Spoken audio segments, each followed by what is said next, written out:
everybody. In this section, we're going to talk about a method that was very useful when calculus was first invented. Because of calculators, now it's less useful, however, just because we have computers to do these calculations for us. However, it is still useful to know what the computer is doing, how it's coming up with its calculations. This is what we call Newton's method because we attribute this to Newton. It's his method for finding roots of functions using calculus. So, first of all, to introduce this idea, let's talk about a function that we know how to find the roots of. Roots are, of course, just a way of talking about maybe the zeros of a function, or graphically it is where the function hits the x-axis. So this is the function x squared minus 3x minus 10, and we see that it hits the x-axis at around -1 and 5. It looks like actually that's -2. And so we'd say the roots of this function are -2 and 5. And we can try to figure that out by plugging 0 in for y, because clearly the points where we hit the x-axis, y is going to be 0. And then solving for x. So, doing that, we first of all try to factor, and if we can't factor, then we move to some other method like the quadratic formula or the completing the square method. Luckily, in this case, we can factor. This is, oh, not like that. Let's try something else. How about 5, x minus 5 and x plus 2. Alright, and this should give us the original polynomial function, so that tells me my roots are x equals 5 and -2. But we can't always use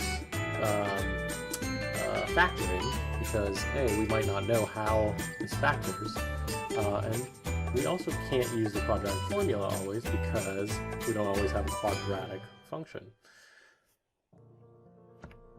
So for example, if we had something like this, this is no longer a quadratic function because we have an x to the third. So we can't use the quadratic formula. Now luckily there is a cubic formula, and there's a quartic formula for third and fourth degree polynomials, but they get exponentially more challenging to use as we go up in degree, and unfortunately once you get past a fourth degree polynomial, there's no universal formula to solve the roots of those polynomial functions. So we needed, back in Newton's time when he was creating calculus, we needed a way to come up with a good estimate of what the roots are for any function of any degree. And it turns out, because we can take the derivative easily enough of a polynomial function of any degree, then finding the roots or estimating the roots pretty well turns out to be a fairly straightforward calculation. Now, let me emphasize that we're not calculating the exact roots like we were in that first example. We are getting a very good estimate of what the roots are, and we can make it as good as we want. So let me give you a graphical idea of how we would solve the roots for a function like this using Newton's method. Alright, so here we have a function, the cubic function that we were looking at a minute ago. And we see that it has 3 roots, and of course a polynomial function can have as many roots as the degree of that polynomial. So we have a third degree polynomial, we have 3 roots.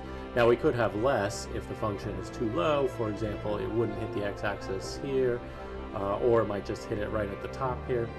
So we won't have more than 3, but we could have less than 3. So in this case, just graphically, it looks like we have 3. So let's say we wanted to figure out what is this root here, the middle one, close to -1. Well, what I'm going to do is I'm going to take the number -1 and the point -1, 0 on the x-axis and say, alright, well, what is the function value above that point? So above -1. Well, easy enough, we just plug -1 into our function, and we get the point up here. which is what, negative 1, 1. So I just plug negative 1 in for x, and y turned out to be 1. Now we also know how to find the the slope of the tangent line at this point, and more specifically, not just the slope, we can find the equation of that tangent line that's tangent at that point.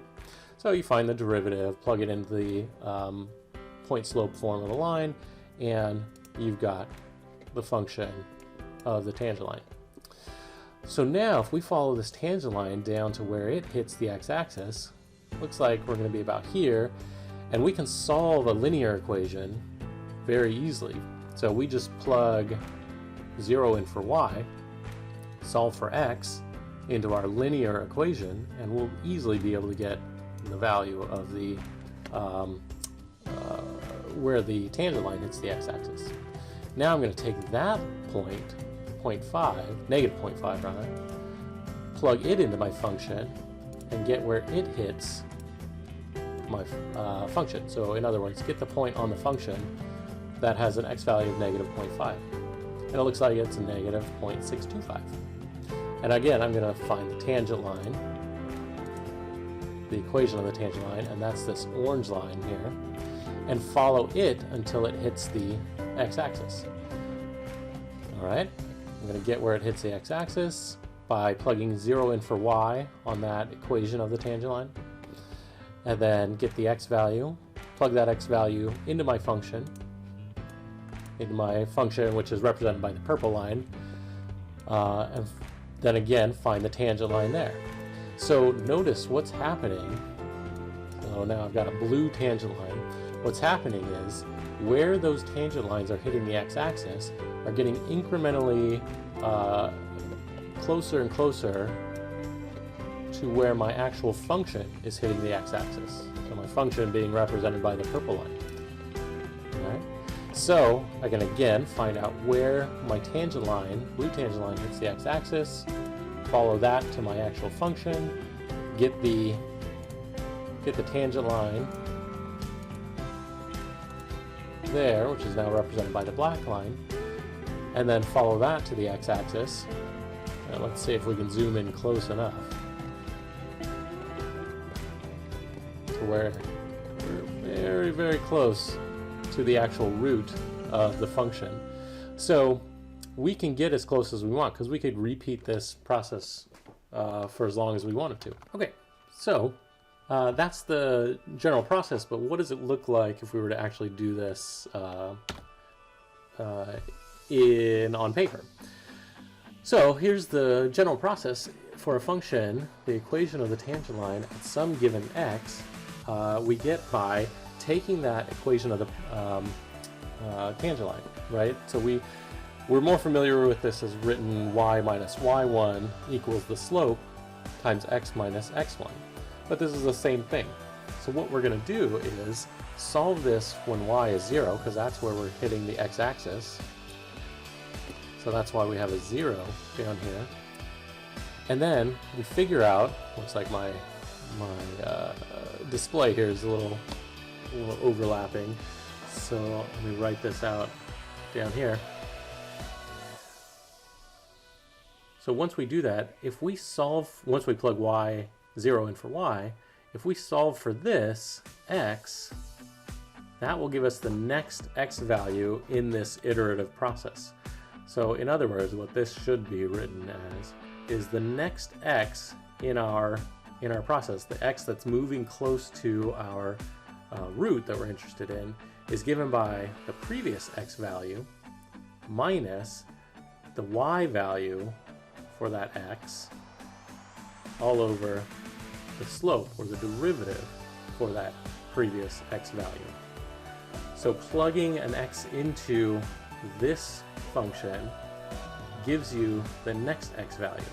And then to get the next x value, now this is the x that you plug in to this process.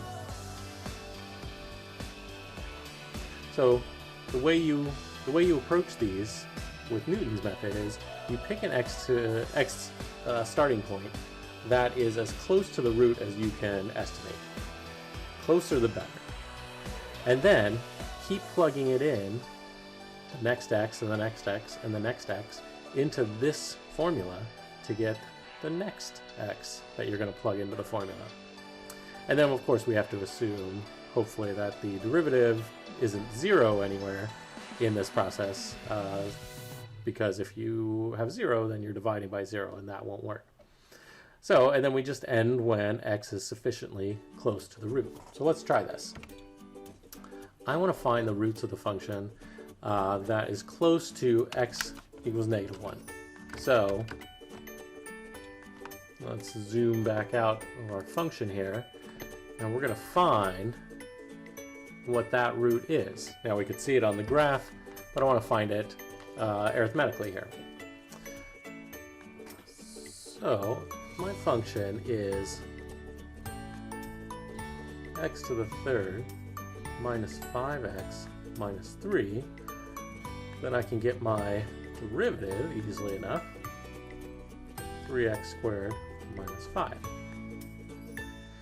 So I'm going to make a table now where n is going to keep track of what number in this iterative process I'm in, and then what is the x value. And then, because these are long decimals, I'm going to give myself some space here, and I'll get my function value.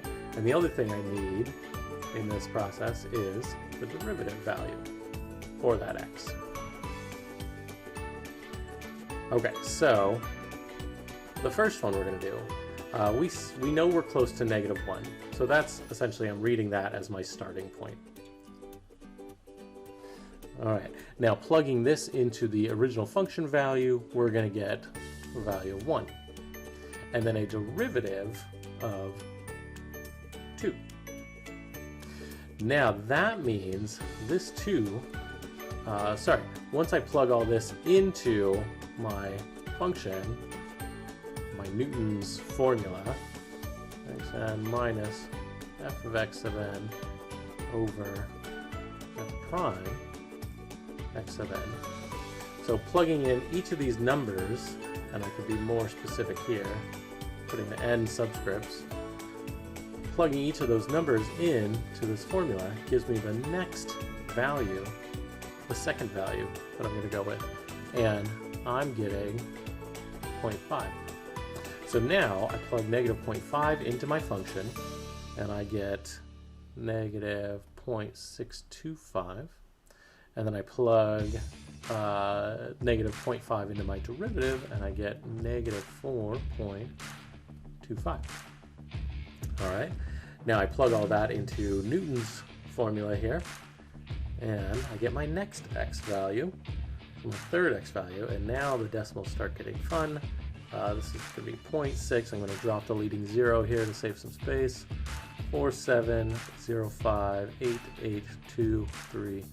And let's say I want to take this out to, how about where it's accurate to 4 decimals. So that means if I go out to where my 5th decimal is repeating, I can be reasonably sure that I've got it accurate to 4 decimals. Okay, and that is where the x value I get, the 5th decimal repeats. Then I'm going to be accurate to 4 decimals. And that means my root is estimated to within an accuracy of those 4 decimals. Okay, so plugging this into my function value, I'm getting 0.30561978425. Feel free to double check me on any of this. Then plugging it into my derivative, I'm getting -3.743944367, and I think I swapped those digits. And then my 4th one, I'm gonna get, let's see, about, looks like 0.65657279555, writing without looking now.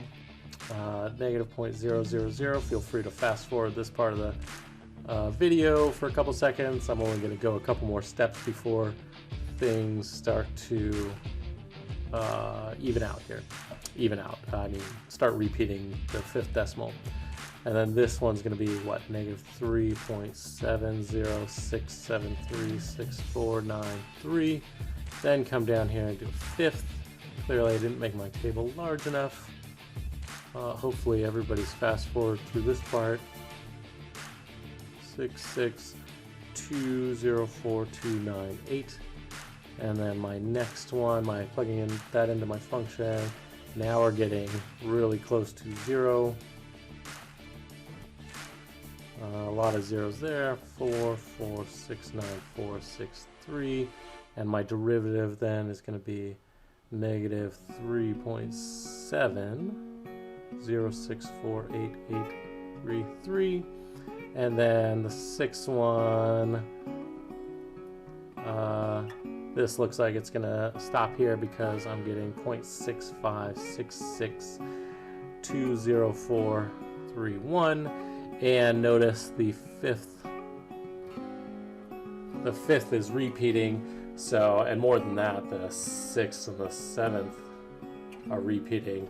So I can be sure that I'm accurate even to 6 decimals, but I would say let's just make sure we're accurate to 4 decimals. Okay, so looks like we found the root to be approximately negative 0.6566. So we'd say x is approximately negative 6566. All right, just a quick note. These 3 questions are all 3 ways of asking the same thing. To approximate the point of intersection of the 2 functions, well, if these functions are intersecting, that means the difference between them is going to be 0. So that's like asking, what's the root of this function? Or what is one of the roots of this function? It only has one in this case, but it doesn't always. And then that root is this value. So if we wanted to approximate the 6th root of 2, well, that is finding the root of this middle function.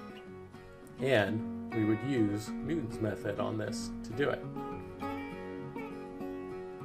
Alright, so usually I'm a stickler for giving me exact answers, but if I ask you to use Newton's method, then don't give me the 6th root of 2, give me a decimal approximation using Newton's method.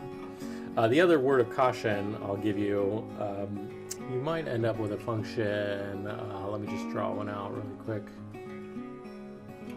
say like this, and if we wanted to know where the root was, that is, where is this hitting the x-axis, well, we might start off somewhere close to the root, like here, and then get the tangent line, and that might send us over here, in which case we come up to the function, get the tangent line, and that sends us here, and that just sends us right back here.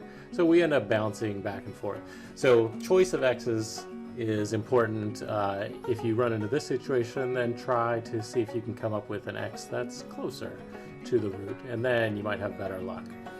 So other than that, most of these should be pretty straightforward, so try some of the problems in the book, and let me know if you have any questions.